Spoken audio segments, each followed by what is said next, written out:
하다 제가 이런 걸 다 해보네요. 네, 오늘 제가 읽어야 되는 것도 있고요. 채팅방도 봐야 되고요. 여러분 얼굴도 봐야 되고요. 그래서 아마 좀 버벅거릴 텐데 그냥 귀엽게 봐주세요. 네. 저희가 얼마 전에 올린 대학은 과연 필요한가, 대학 교육의 현주소는 어떤가, 뭐 이런 거를 가지고 최근에 우리 사회가 가장 힘들어하는 부분, 그리고 우리 사회에 꼭 필요한 부분으로 서로 마주 앉아서 얘기하는 거, 그걸 제가 숙론이라고 이름 붙였잖아요. 그걸 한번 해보자. 그래서 앞으로 우리가 이제 숙론 아카데미를 만들어 갈 건데, 과연 이런 식으로 온라인에서는 이게 어떻게 가능할까, 오늘 한번 실험해 보는 겁니다. 그래서 저만 지금 시작하는 것도 아니고요. 여러분도 다 시작하는 거라서 한번 잘 호흡을 맞춰 봤으면 좋겠습니다. 미리 주신 말씀들 중에서 한두 가지 제가 골라서 읽어보고 그걸 가지고 한번 또 얘기를 해보고 이렇게 하겠습니다. PQBD51이라는 분. 안녕하세요 교수님. 대학의 미래에 관한 영상 재밌게 잘 봤습니다. 영상에서 교수님께서 말씀해 주신 대로 노인을 위한 교육을 제공해야 한다면 강사는 어떤 역량을 가진 사람이어야 하는지, 또 교육 과정의 구성과 운영은 어떻게 하는 것이 적합할까요?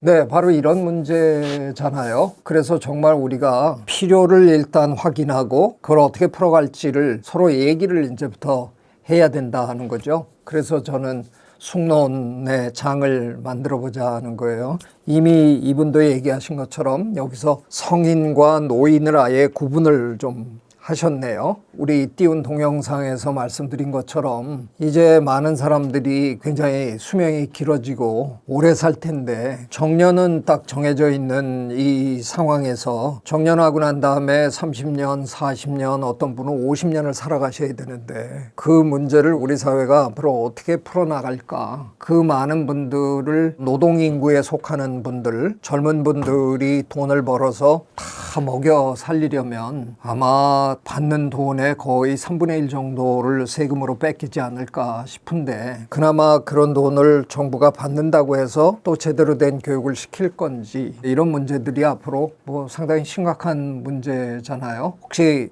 여러분은 그 문제에 대해서 생각해 보신 적이 있나요? 우리는 이제 앞으로 어떻게 살아야 할지 이제 그런 게 걱정도 되고, 그래서 이런 교육제도가 만들어진다 그러면 참 좋을 것 같은데, 지금 이미 여러 가지 대학이 있기는 하죠. 폴리텍 대학이라든가 여러 대학들이 있긴 한데, 노인을 위한 대학이 너무 필요하다는 건 다 알지만 어디 가서 배워야 되죠? 이것도 사교육에서 해야 된다 그러면 아이들도 사교육, 엄마 아빠도 사교육, 참 걱정이 많잖아요. 저는 계속해서 이런 문제야말로 공교육이 담당해줘야 되는 영역이 아닐까, 그런 얘기를 제가 참 오랫동안 해왔는데, 댓글에는 나이에 한정하지 않고 대학이라는 공간과 기회를 생애 주기에 맞춰서 언제든지 재교육하고 할 수 있으면 좋겠다. 바로 그건데, 그걸 과연 우리가 어떻게 해야 될까 하는 거잖아요. 그야말로 저는 생각에 직장을 지금 갖고 있는 분이라도 그 직장에서 영원히 있을 수 없으니까 일하면서 다음 직장을 준비하는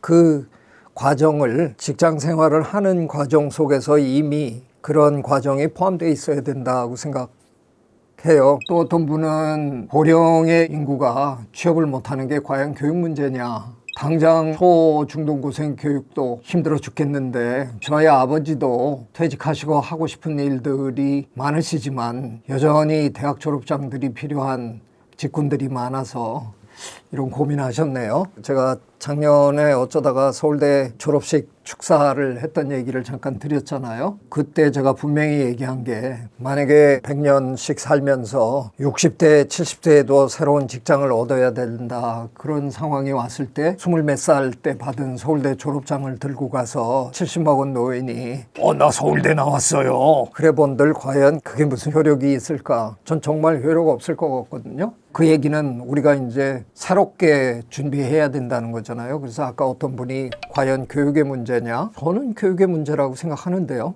대부분의 우리 평범한 사람들은 다음 직장을 걱정해야 될 거 아니에요. 그러면 교육을 해야죠. 그래서 저는 오래전부터 우리나라 사람들은 대학을 한 7, 8번 다녔으면 좋겠다. 그러려면 지금보다 대학이 한 7, 8배가 많아야 되지 않겠느냐, 한 사람이. 그렇게 여러 번 직장에 다니려면. 자, 또 어떤 분은 이런 얘기 하셨네요. 외국의 사례들도 궁금하다는 얘기 하신 분도 계시고, 직장을 다니면서도 새로 배워야 할 게 정말 많은데 좋은 퀄리티의 교육을 받을 수 있는 곳이 많지 않다. 굉장히 좋은 지적이라고 생각합니다. 실제로 우리나라의 지금 거의 모든 대학에 평생교육원이라는 게 있습니다. 그 취지는 평생 교육을 받을 수 있도록 대학이 제공하겠다라는 거잖아요. 평생교육원에 가서 저도 강의도 몇 번 해보고 그래서 하는데요. 평생교육원에서 하는 몇몇 과목들을 보면 백화점 문화센터에서 해도 될 것 같은 치열한 공부 같은 느낌이 좀 안 들어요. 저는 어떤 분야는 차라리 나이가 들어서 공부하는 게 더 낫지 않을까, 뭐 그런 생각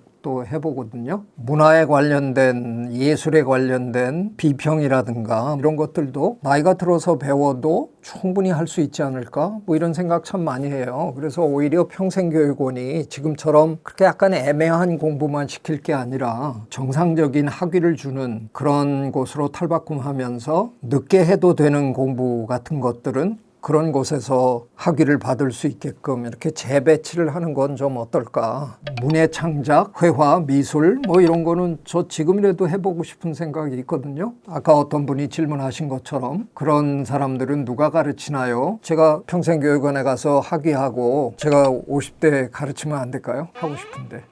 네.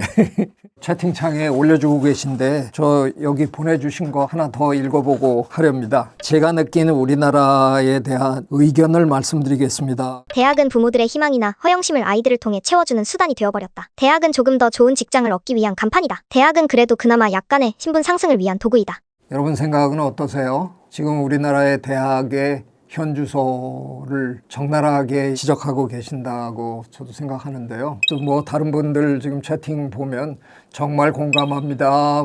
뭐 저도 찬성합니다. 뭐 이런 얘기들이 그냥 줄줄 지금 올라오고 있네요. 어떤 의미에서는 우리 역사에 신분 상승의 사다리 역할을 대학들이 하던 시절이 있었잖아요. 그런데 어느덧 그 사다리 역할이 이제는 사라진 시절이 된 거죠. 사교육이 너무 활성화되다 보니까 경제적으로 여유가 있는 집안의 아이들이 좋은 사교육을 받고 그 덕에 좋은 대학으로 가는 일들이 너무 많이 벌어지다 보니까 이제는 흙수저로 태어나서 열심히 공부해서 금수저가 되는 연결이 이제는 많이 흔들려 버린 겁니다. 어떤 분도 지금 얘기하셨네요. 개천에서 욕나는 건 이젠 지나갔다. 네.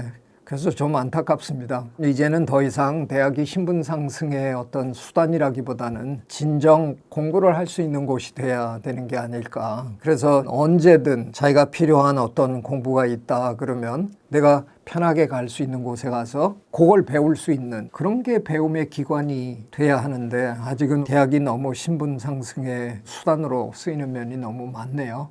그런 의미에서 국내 대학 평균 등록금이 적정한 가격이라고 생각하시는지 궁금합니다. 저 옛날에요.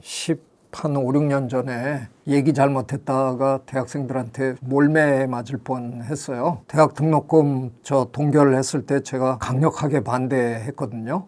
비싼 등록금을 내야 하는 대학에 와서 등록금을 깎아달라고 얘기하는 건 마치 고급 레스토랑에 들어와서 라면값 줄 테니까 그냥 밥을 달라는 거나 똑같은 거 아니냐. 대학 등록금은 점점 비싸져야 된다. 그래야만 대한민국의 대학들은 수준 높은 교육을 할 수 있다. 그 다음 얘기가 있었는데 그까지만 듣고 뭐 학생들이 화를 내니까 감당이 안 됐었어요. 어떤 학생들은 욕설을 하고 나가버렸는데 그 다음에 그러니까 제 얘기 마저 들어달라. 등록금은 훨씬 더 비싸야 하는데 그 등록금을 학생이 내지 않았으면 좋겠다. 저는 그렇게 얘기를 했었어요. 그 등록금은 국가가 내주고 기업이 내줬으면 좋겠다. 그럴 때 등록금은 지금보다 한 서너 배 비쌌으면 좋겠다. 그래야 대학에 들어오는 돈이 많아지니까 대학은 대학대로 운영을 훨씬 잘할 거다. 제가 미국에서 공부할 때 그래도 장학금 받고 공부를 했을 거 아니에요. 제가 잘나서 그런 게 아니라 미국의 많은 대학들은 장학금이 넘쳐납니다. 사실은 대학들은 그래야만 된다고 제가 생각을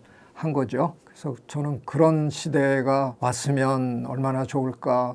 저는 교수님의 이번 시도도 새로운 대학의 형태가 될 수 있지 않을까 싶습니다. 우리 앞으로 이 숭론 아카데미를 자꾸 추진하다 보면 우리끼리 뭐 좀 좋은 아이디어 나올지도 모르죠. 그래서 새로운 미래지향적인 어떤 대학 함께 뭐 만들어 보는 것도 절대 못할 일은 아니지 않을까 그런 생각도 해봅니다. 또 하나 읽어보겠습니다. 교수님이 우리라고 해주시니까 좋고요. 아니 그럼 제가 뭐라 그래야 되죠? 니네들이 이래야 되나요? 네, 우리입니다. 우리. 요즘 대학들이 인기 있는 전공이나 학과를 빠르게 개설하고 운영하는 것이 좋은 현상일까요? 여러분은 어떻게 생각하세요? 저는 반대합니다. 우리나라 대학은 너무 발빠르게 움직인다고 생각합니다. 우리 세대가 다녔을 때로 치면 도고동문학과 있는 학교 별로 없거든요. 도고동문학과는 다 사라졌고요. 독일 문화, 융합, 저쩌고 이런 걸로 다 변했어요. 과연 이게 시대의 흐름을 잘 반영한 실질적으로 교육에 도움이 되는 그런 적응일까? 저는 잘 모르겠어요. 제가 똥통학교라고 부르는 네 학교가 있습니다. 영국의 옥스퍼드 대학하고 케임브리지 대학, 미국의 하버드 대학하고 예일 대학이거든요. 제가 왜 그 네 대학을 똥통이라고 부르냐, 수백 년씩 된 대학들인데 학과 이름이 안 바뀌어요. 아니 이렇게 세상이 빨리 변하는데 왜 아직도 영문학과라고 부르고 있어요. 영어, 융합, 미래, 지향 이렇게 바꾸면서 시대의 흐름에 맞춰가야 되잖아요. 그 똥통학교들이 진짜 똥통이라서 그럴까요? 아닙니다. 지난 수백 년 동안 그들도 시행착오를 겪었겠죠. 그들은 전공에 상관없이 자기 대학의 학생들에게 기초학문을 꾸준히 가르칩니다. 왜 그럴까요? 그게 무기가 되기 때문에 그렇죠. 시대가 아무리 변해도 인문학과 기초과학에 기반을 단단히 한 졸업생들은 시대가 변할 때마다 자기가 스스로 변신을 통해서 조금만 더 거기다 공부를 쌓으면 새로운 전공에 새로운 직장에 도전할 수 있습니다. 근데 우리처럼 그때 반짝하는 그거 몇 개 가르쳐가지고 졸업생 대학 문 열고 쫓아내면요. 당장 직장을 얻는 데는 도움이 될지 모르지만 95세까지 일해야 되는데 쫓겨나면 또 다른 직장을 얻고 또 다른 직종을, 직업을 얻어야 되는데 그럴 때 꼭 필요한 게 뭐냐? 서양의 그 똥통 학교들은 서양의 그 명문 대학들은 파악한 거예요. 인문학과 기초과학을 잘 가르쳐 놓으면 그들이 스스로 조금씩 거기다 공부를 보태서 다음 단계로 갈 수 있다는 걸 이해하는 거죠. 제가 오래전에 만들어서 올린 동영상 지금 거의 100만을 육박해 가고 있는 동영상이 있죠. 제가 동물학과를 없앤 장본인입니다. 이렇게 고백한 게 있는데 제가 그 얘기를 했을 때 제일 결정적으로 한 얘기가 동물학과라는 이름으로 있을 때는 서울대 자연대에서 거의 바닥이었습니다. 근데 분자 생물학과 이렇게 고치는 순간 물리학과, 화학과 다음으로 3위로 그냥 뛰어오르더라고요. 그러니까 한 해 만에 이게 그냥 이렇게 바뀐 겁니다. 교수도 바뀐 게 없고 가르치는 것도 바뀐 게 없고 아무것도 바뀐 게 없는데 이름만 딱 바꿨는데 최하위에서 3등으로 그냥 뛰어오르더라고요. 얼마나 난센스입니까? 재밌는 채팅이 올라왔습니다. 중학교 교사로 일하고 있습니다. 아이들의 개성을 살리는 다양성 교육을 하기 위해 많은 선생님들이 애쓰고 계시지만 여전히 어린 학생들의 개성 존중과 단체 생활에서 지켜야 하는 규칙선을 조율하는 건 정말 어렵습니다. 네. 저도 인정합니다. 제가 학교 선생님도 아니면서 맨날 다양성 교육을 해야 된다 이러고 떠드는데 그게 현장에서 얼마나 힘든 일인지 짐작합니다. 어느 선생님 혼자서 하실 수 있는 일의 수준은 아니지 않을까 그런 생각이 들어요. 혼자 어떤 선생님이 다양성 교육을 한답시고 제가 주장하는 대로 숙론 수업을 만약에 한다고 한번 해보십시오. 아마 학부모들 전화 빗발칠 겁니다. 아니 입시 준비나 제대로 하지 무슨 얼어 죽을 숙론 수업이고 아마 어려우실 거예요. 그래서 이거는 어떤 의미에서 제도적으로 바뀌어야 할 게 아닌가. 이 대학 입시 제도가 바뀌지 않는 한 중고등학교 교육이 바뀌기는 너무 어려운 얘기들이죠. 요즘 초등학교에 의대 준비반이 생겼다면서요. 네, 실제로 지금 대한민국은 고등학교 졸업하는 우리 아이들 중에 공부 좀 한다는 아이들은 서울의대에서부터 시작해갖고 전국의 모든 의대를 다 지원하고 그 다음에야 서울공대, 서울대 자연대, 카이스트 이런 데를 간답니다. 이야, 참 정말 대단한 나라입니다. 많은 미래학자들이 미래 시점으로 보고 지금 얘기하고 있는 게 2050년인데 그때가 돼도 대한민국의 의사라는 직업이 최고로 좋은 직업일까요? 아무도 장담 못합니다. 저는 아닐 거라고 생각합니다. 앞으로 웬만한 수술은 다 로봇이 할 텐데 지금으로부터 25년 후에 과연 대한민국의 의사의 수요가 그렇게 많을까? 실제로 수술도 하고 뭐 이러는 의사들은 다 기계고 AI가 하고 의사 선생님들은 병원 앞에서 어서 오세요 뭐 이런 생각도 저는 상상해 봅니다. 결론은 이겁니다. 아무도 모릅니다. 제가 최근에 추천사를 쓴 책인데요. 지금 뉴욕타임스의 베스트셀러라는데 조나선 하이트라는 뉴욕 대학의 유명한 심리학자가 Anxious Generation이라는 책을 이제 내서 그게 지금 미국에서 아주 그냥 폭발적인 인기를 얻고 있는데요. 우리말로는 불안 세대라고 번역이 돼서 나왔습니다. 아이들한테서 스마트폰을 뺏어라 하는 식으로 얘기를 했어요. 그 스마트폰 때문에 아이들의 뇌가 망가지고 있다. 라고 얘기를 하더라고요. 그런 얘기까지 이렇게 다 한번 상상해 보면 과연 우리 아이들에게 일찍부터 지나친 교육을 시킨다는 게 과연 좋은 일인지 고민해 봅시다. 또 어떤 분이 이런 질문도 하시네요. 어떤 공부를 하는 게 향후 10년에 가장 좋으냐. 저도 돗자리 깐 사람은 아니라서 정확하게 10년 후에 뭐를 하면 어떻게 된다 그걸 맞출 자신은 없는데요. 시대가 아무리 변해도 지금 우리가 학교에서 가르치고 그래서 수능 시험을 잘 보게 하는 배배 뒤틀어 놓은 시험 문제를 풀어낼 수 있는 그런 능력을 갖추기 위해서 밤늦게까지 학원을 다니는 아이보다는